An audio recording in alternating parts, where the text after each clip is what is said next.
Oh sí, todo es genial aquí en el reino de Hawái, y todo es gracias a mí, el rey Kamehameha. Primero, yo llegué a la corona, unifiqué todas las islas y establecí una nación a la que nadie le hincha las bolas porque estamos lejísimos de todo.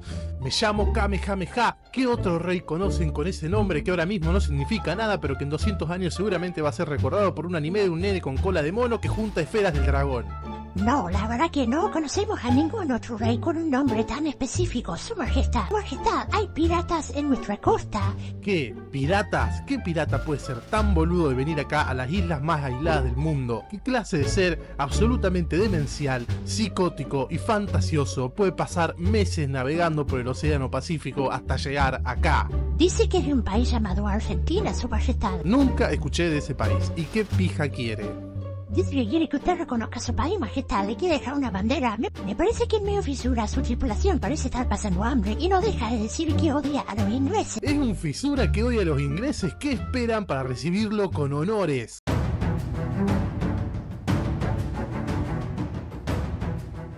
El año es 1780 y en una pequeña villa de Francia nace Hippolyte Bouchard. Como gran parte de su generación, nuestro pequeño Baby Bouchard cayó rápidamente bajo los encantos del ídolo pop de su época, Napoleón Bonaparte. Contexto: en la Francia de fines del siglo XVIII las cosas estaban un poco convulsionadas. Habían hecho una revolución, habían matado a toda la nobleza y también a gran parte de la no nobleza, y el país había quedado sumido en un caos absoluto. Todo eso mientras el resto de los países europeos se relamía para meterse en Francia y terminar con el experimento boludo este de un país sin monarquía. Y ahí aparece Napoleón, que rápidamente pone orden en el país y empieza a forjar un imperio que se extendería a casi todo el continente. Nuestro Baby Bouchard creció escuchando las leyendas de Napoleón Bonaparte. Probablemente pensó, yo quiero ser parte de todo eso. Por eso, después de pasar su adolescencia rodeado de pescadores, se terminó enlistando en la marina francesa a la edad de 19 años. Y después de enlistarse, nuestro Baby Bouchard pasó toda su juventud asistiendo a las épocas de gloria de Napoleón Bonaparte. Participó de campañas en Egipto y en Haití, casi siempre peleando contra los que serían sus más grandes enemigos, los ingleses. Bouchard probablemente creció escuchando cómo Inglaterra conspiraba contra la grandeza de Francia.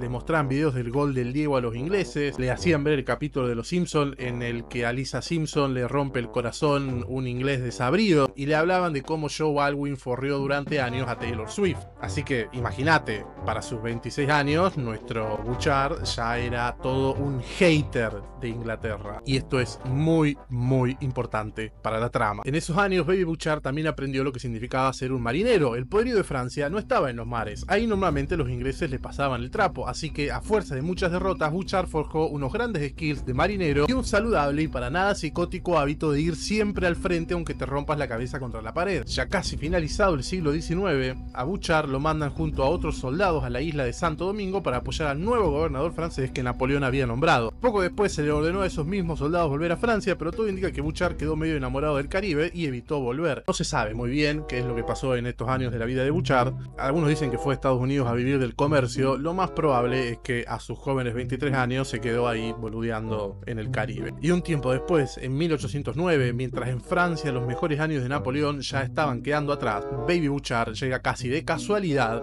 a una pequeña pero pujante ciudad de América del Sur en la que estaba a punto de explotar un quilombo bárbaro: Buenos Aires. Como si fuera un influencer francés que vive de ser nómada digital, Bouchard llegó a Buenos Aires e inmediatamente se enamora del ambiente. Imagínate, tan solo algunos años antes esa misma ciudad le había pegado un baile a los ingleses durante los intentos de invasión inglesa, y apenas unos meses después de su llegada estalla la Revolución de Mayo, y Bouchard seguramente pensó, este lugar es lo que estaba buscando, tiene todo lo que necesito: el caos de una revolución que recién empieza, un odio psicótico contra los ingleses y dulce de leche. ¿En qué otro país hay dulce de leche? En realidad este chiste es estúpido porque el dulce de leche todavía no existía en ese momento, pero se entiende. Fue amor a primera vista. Así que apenas empezó el quilombo, Bouchard ofrece sus servicios al primer gobierno patrio de Cornelio Saavedra, y como en ese momento no sobraban los marineros en Buenos Aires, lo nombraron segundo comandante de la flota nacional. ¿Qué me contás, Bouchard? Apenas llegás y ya tenés carguito y sueldo en blanco. En ese momento todo estaba muy verde en el país. Los soldados afectados a la marina no tenían uniforme ni experiencia militar. En el mejor de los casos eran otros extranjeros como Bouchard, que tenían algo de experiencia en el mar. Y así todo, mandaron a patrullar el río Paraná para asistir al ejército del norte de Belgrano y para proteger el comercio con Paraguay. Y en el río Paraná, al frente de donde hoy está San Nicolás, se toparon con una flota realista y tuvo lugar el primer combate naval de la Guerra de la Independencia y probablemente también el primer combate naval de nuestro país. Y por supuesto fue un fracaso. Los realistas tenían más armamentos, estaban mejor equipados y tenían más disciplinas, mientras que la flota revolucionaria estaba básicamente atada con alambre, como todo en este país. No había muchas chances. El barco que comandaba Bouchard logró escapar medio de pedo y volver a Buenos Aires. La derrota de San Nicolás fue bastante heavy para la revolución. Los realistas ahora tenían control de todo el río Paraná y podían evitar que le mandaran refuerzos a Belgrano en el norte. Bouchard quedó un poco golpeado después de la batalla de San Nicolás. En Buenos Aires hasta le hicieron un sumario para dictaminar si es que tenía algo de responsabilidad en la derrota, pero zafó de eso sin demasiado problema. Y durante los meses siguientes se dedicó a instalarse en Buenos Aires haciendo algo de comercio fluvial. Todo parecía ir medio mal para la revolución, hasta que en marzo de 1812 llega al puerto la fragata George Canning, que traía entre sus pasajeros a la última gran esperanza de la patria. Formado en Europa y con bastante experiencia militar, la llegada de San Martín a Buenos Aires revivió un poco la esperanza de que la revolución se podía reencauzar. En ese momento el gobierno patrio ya había virado a un triunvirato, que perdía más tiempo en sus propias internas y sus peleitas que en pensar cómo hacer para independizar al país, básicamente. La primera gran propuesta de San Martín fue crear un régimen de granaderos a caballo, como los que había usado en Francia durante las luchas napoleónicas. San Martín tenía una idea bastante clara sobre cómo formarlo. Quería soldados disciplinados, capacitados y con buen entrenamiento. En otras palabras, un ejército profesional, y no solamente un rejunte de tipos cuestionables, que es más o menos lo que habían hecho los patriotas hasta ese momento. Y seguro me preguntarás, ¿y Bouchard? ¿En qué andaba Bouchard? Por esas épocas su argentinización ya estaba casi completa. Se había casado con una criolla llamada Norberta Merlo, de la que lamentablemente no hay pinturas ni registros históricos, así que vamos a usar esta imagen hecha con inteligencia artificial para representarla, porque después es importante también en la historia. Además de eso, Bouchard ya había sido reconocido como ciudadano de las Provincias Unidas y hasta se había cambiado el nombre de pila a Hipólito. Nuestro Hipólito Bouchard ahora era Hipólito Bouchard y ya se consideraba a sí mismo más argentino que tomar mate y comer pizza fría en el desayuno. Cuando se enteró que San Martín estaba formando una nueva unidad militar, Bouchard se mandó de cabeza y movió un par de contactos para que le consiguieran una entrevista con el nuevo jefe. Dicen que pegaron onda bastante rápido. Ambos se necesitaban.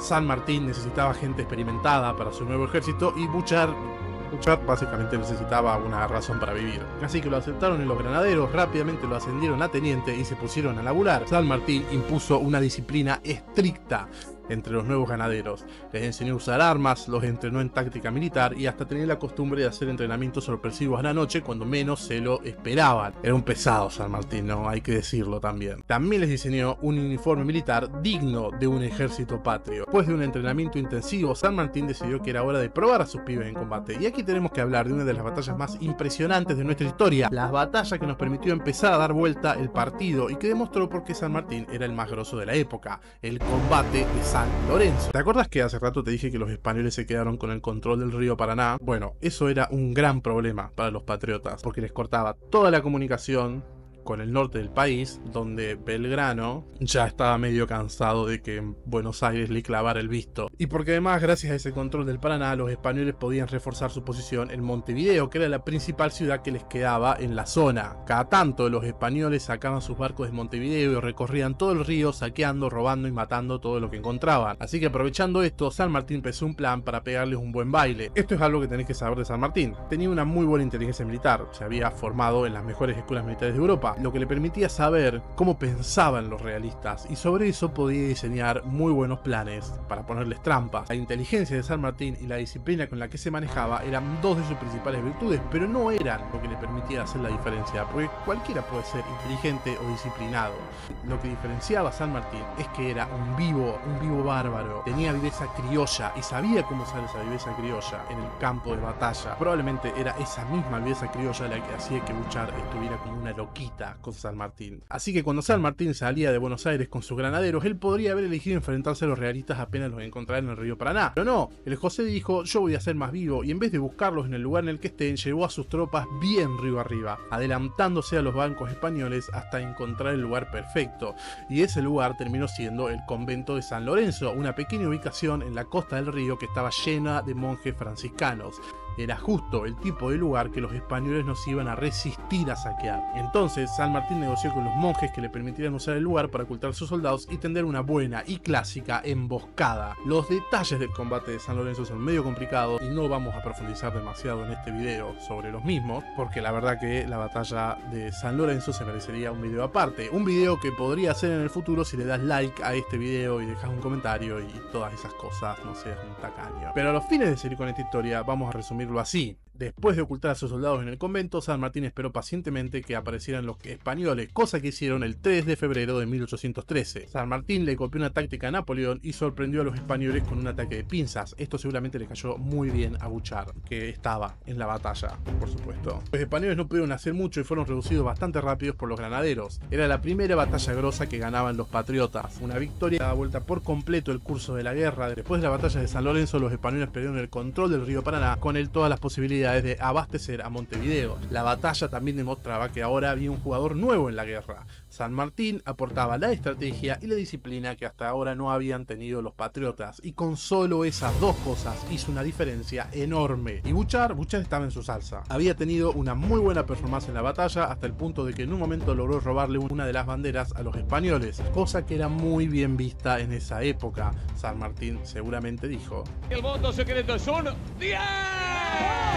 A partir de esa batalla, el José quedó con una muy buena imagen de nuestro Bouchard. Pero Bouchard no era un soldado de infantería, sus principales skills estaban en el mar, y ahora que San Martín estaba a cargo de todo lo que pasara en la tierra, Bouchard debe haber pensado: es mi oportunidad. Y acá empieza la etapa más increíble de la vida de Hipólito Bouchard, la etapa de Bouchard, el pirata. Pará, Nacho. Bouchard no era pirata, era corsario. Estás contando mal la historia, todo este video está mal. Bueno, vamos a aclarar este tema una sola vez. Un pirata es básicamente un marinero que comete crímenes en el mar, saqueando, robando y atacando a otras embarcaciones o a ciudades costeras, y siempre por su beneficio propio. Un corsario es alguien que hace exactamente lo mismo, pero lo hace a nombre o auspiciado por un gobierno, sin ser parte de la flota o el ejército oficial de ese gobierno, casi como una especie de marina paraestatal. En el pasado era bastante normal que los estados contrataran corsarios para sus guerras.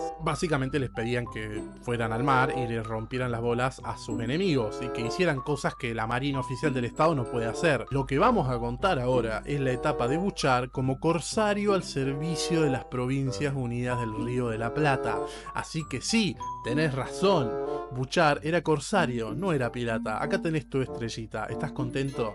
Pero como este es mi video, que yo voy a pasar probablemente días editando después de haber estado investigando meses para hacerlo, yo voy a decir que Bouchard era pirata. ¿Por qué? Porque suena mejor. Porque si este video fuese Bouchard el corsario, no es lo mismo. Bouchard el pirata suena muchísimo mejor. Así que le vamos a decir Bouchard el pirata. Y si eso te jode, te puedes ir a ver otro video, boludo. Ahora sí, vamos con la etapa de Bouchard el pirata. Después del combate de San Lorenzo, Bouchard y algunos granaderos quedaron a cargo de patrullar el río Paraná para que los españoles no se volvieran a hacerlos vivos. En esta época pasaron dos cosas muy importantes para Bouchard. Lo ascendieron a capitán por recomendación directa de San Martín, y tuvo a su primera hija, Carmen Gala Martiniana. Imagínate el amor que tenía Bouchard por San Martín, que le puso a su hija Martiniana, porque es obvio que se lo puso por San Martín. ¿Por qué más le va a poner Martiniana? La guerra de la independencia estaba mejor encaminada, pero seguía teniendo problemas importantes. En el norte, a Belgrano, las cosas no le salían bien, y Montevideo seguía siendo controlada por los españoles, lo que era un problema. Todo eso mientras en Buenos Aires, obvio, estaban más ocupados en sus internas boludas que en pensar en la guerra. En 1814, el mismísimo Belgrano le pide a San Martín que sea a cargo del ejército del norte, así que para allá fue el José acompañado de sus granaderos, incluyendo a Bouchard, que ya aceptaba cualquier excusa para tener aventuras. Y mientras San Martín ordenaba las cosas en el norte, los patriotas se anotaron una victoria grosa en Montevideo. Ahí las tropas de las Provincias Unidas sitiaron la ciudad y forzaron la rendición de los españoles, quitándole a los realistas la ciudad más importante que les quedaba en la región. Y acá aparece un personaje muy importante toda esta historia, que fue el responsable de derrotar a los realistas en Montevideo, nada más y nada menos que Guillermo Brown. Estas son algunas cosas que tenés que saber de el Guillermo Brown. Era irlandés, pero se nacionalizó argentino y se sumó a la guerra de la independencia. Era un marinero nato con una sólida formación militar y tenía más hambre de gloria que Messi en el Mundial de Qatar. ¿Te suena parecido a alguien? El Guillermo tuvo a su cargo el diseño y la ejecución de toda la estrategia naval para tomar Montevideo. Gracias a él se capturaron todos los barcos que los españoles tenían en la ciudad, lo que le valió el reconocimiento del mismísimo San Martín. Cuando se enteró de toda la hazaña, dijo que es lo más importante que se hizo por la Revolución Americana hasta la fecha. Y Bouchard seguía en el norte ayudando a San Martín a poner orden, hasta que desde Buenos Aires el nuevo director supremo Alvear ordenó que volviera en un intento de debilitar a San Martín. Así que Bouchard volvió a Buenos Aires y estuvo básicamente un tiempo boyando de acá para acá en cargos y responsabilidades boludas, hasta que en 1815 llegaron a Buenos Aires unas noticias de mierda. Fernando VII había recuperado el trono español y parecía que los realistas preparaban una gran expedición para volver a poner orden en las colonias rebeldes. Y aquí los patriotas se dieron cuenta de un detalle importante. Seguían básicamente en bolas en todo lo que tenía que ver con el mar. No había una marina oficial, no había una fuerza formada para eso, y los únicos barcos que tenían en general eran barcos robados a los españoles que estaban en muy malas condiciones. Guillermo Brown le acercó al director supremo una propuesta: que buques corsarios se encargaran de defender los mares, atacando, capturando y destruyendo los barcos enemigos. Para este momento Brown y Bouchard ya se conocían y seguramente se llevaban bastante mal.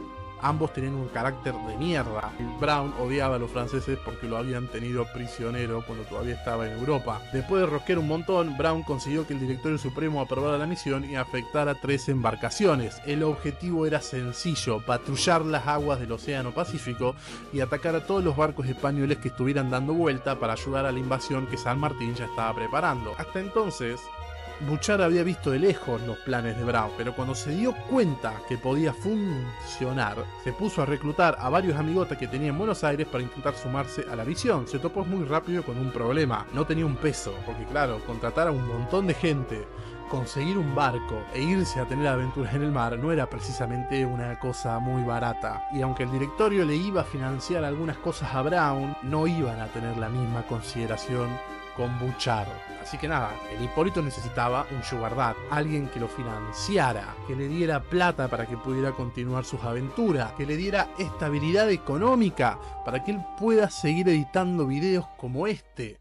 Sí, obvio. Igual que Bouchard, yo también necesito sugar daddies que me ayuden a mantener este canal. ¿Sabes el tiempo que me toma investigar, grabar, editar y producir videos como este para que vos después los veas cuando estás en el baño? Muchísimo tiempo. Pero bueno, ahora tenés la posibilidad de darme una mano, porque si tenés ganas de ser mi sugar daddy, podés sumarte a una de las suscripciones mensuales que tengo a través de Mercado Pago. La más barata es de 1500 pesos, boludo, que es nada. Así que a vos no te cuesta nada y a mí me va a ayudar un montón a poder seguir editando y mejorando estos videos. Así que dale, anda a mi web y transformate en mi sugar daddy. No seas como Rivadavia, que se negaba a darle plata a Belgrano cuando más la necesitaba. ¿Querés ser como Rivadavia? ¿Eso querés? Pero bueno, si querés ser mi sugar daddy, acá te dejo la dirección de la web. Vas, entras, programás una suscripción y listo, y todos somos felices. Pero bueno, volviendo a Bouchard. Bouchard consiguió sugar bastante rápido. Vicente Anastasio Echeverría, un ricachón de Buenos Aires que bancaba la revolución y era bastante hábil en utilizarla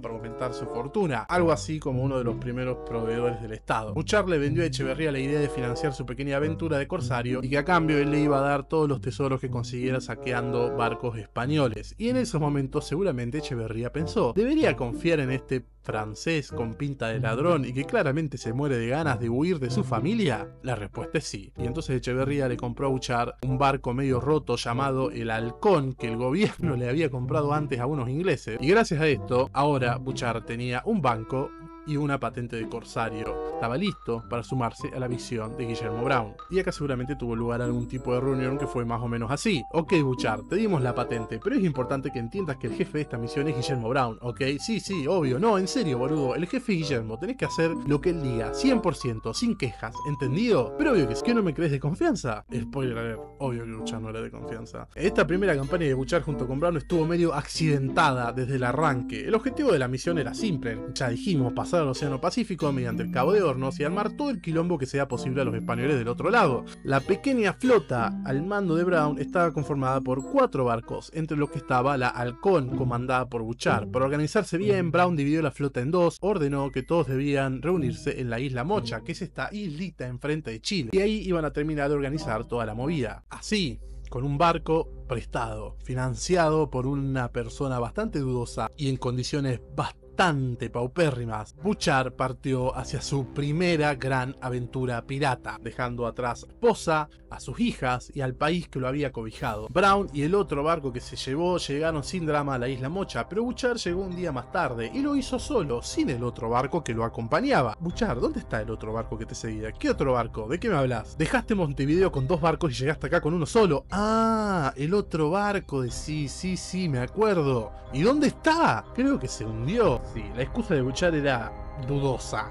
Según él, el otro barco no resistió la tormenta que los atacó mientras cruzaban el Cabo de Hornos y se terminó hundiendo. No hay muchas fuentes históricas sobre este episodio, lo único que se sabe, al segundo barco no lo encontraron nunca más, pero es probable que acá nacieran algunas de las sospechas que Brown tuvo con Bouchard durante toda su vida. Para colmo, Bouchard como capitán de un barco era un jefe bastante complicado, se peleaba con su tripulación constantemente y más de una vez durante el viaje tuvo que enfrentar intentos de motines. No era bastante fácil el tema, tomando en cuenta que su tripulación era básicamente un rejunte de fisuras. Por suerte, sí tenía dentro del barco a alguien en que confiaba como si fuese un hijo, el pequeño Tomás Espora, un pibe de 15 años que había pegado bastante onda con Bouchard y que va a ser muy importante para la trama. Después del arranque accidentado, Bouchard y Brown se pusieron de acuerdo en un plan de acción para la misión y acordaron también los términos en los que se repartirían las ganancias de sus saqueos. Todos detalles no menores, tomando en cuenta que para hacer su pequeña aventura, Bouchard quedó más endeudado que vos cuando pagás el mínimo de la tarjeta. Apenas llegaron a la isla, Bouchard y Brown pusieron manos a la obra y empezaron a atacar algunas embarcaciones menores que pasaban por ahí. Rápidamente se esparcieron los rumores por todo Chile.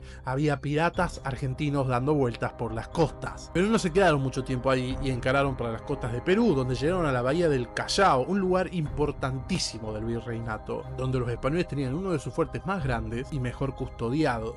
En vez de atacar directamente el fuerte y quedar a riesgo de que la artillería los haga pija, Bouchard y Brown establecieron un bloqueo y hicieron un par de bombardeos a los pueblitos cercanos al fuerte y a los barcos que pasaban por ahí. Por muy poco hicieron un quilombo bárbaro, como buenos argentinos.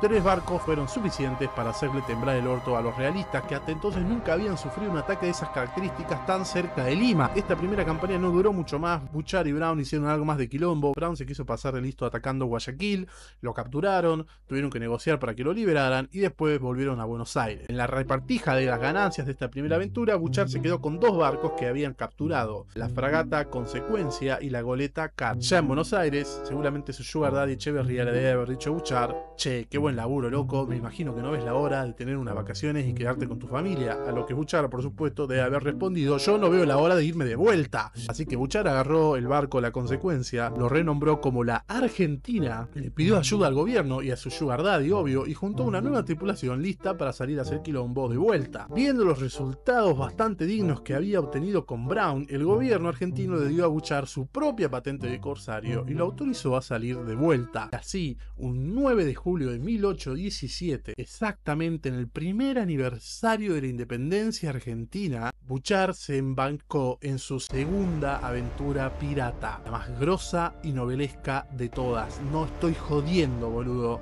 Las cosas que le pasaron a Bouchard en esta segunda aventura son de película. No te miento, cuando te las cuente vas a decir: Nacho, no hay forma, estás inventando todo esto es un invento tuyo, me estás mintiendo. Y no, boludo, es todo verdad. Pero lamentablemente este video se está haciendo re largo, así que me temo que lo vamos a tener que cortar acá. La historia de Bouchard me va a llevar un mínimo de 2, no sé si 3 videos, terminar de contarla. Tipo, me faltan literalmente grabar como 10 páginas de guión. Así que la segunda parte del video de Bouchard va a salir muy pronto en este canal. Para que salga le tenés que dejar un like en este video, porque si no, no voy a hacer segunda parte. Si este video no le va bien, no pienso hacer una segunda parte, así que depende de vos. Pero bueno, espero que me ayudes a difundir este video, así más temprano que tarde sale la segunda parte de las aventuras de Hipólito Bouchard, el gran pirata argentino.